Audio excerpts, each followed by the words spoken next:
যুক্তরাষ্ট্রে আমি দেখেছি বিশাল বিশাল জাহাজ। আপনারা টাইটানিক জাহাজের নাম শুনেছেন? টাইটানিকেরও 8 গুণ 10 গুণ বড়। সুবহানাল্লাহ কইবেন না? টাইটানিক জাহাজের 8 গুণ 10 গুণ বড় একটা জাহাজ আছে, আইকন অফ দ্য সি। আমি দেখে এসেছি। রয়্যাল ক্যারিবিয়ান দেখে এসেছি।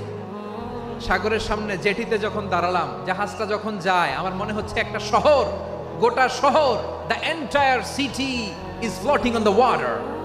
পুরো একটা শহর মনে হয় পানির উপর দিয়ে ভেসে যাচ্ছে। পড়েন সুবহানাল্লাহ। এই যে আইকন অফ দ্য সি, এই ক্রুজ, এই জাহাজটা, এটার ভিতরে স্টেডিয়াম আছে। কিসের ভিতরে স্টেডিয়াম?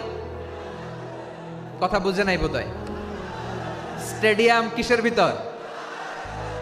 সুইমিং পুল আছে, শপিং মল আছে, রেস্টুরেন্ট আছে, ক্লাব আছে, 3000 4000 রুম বিশিষ্ট, কক্ষ বিশিষ্ট হোটেল আছে।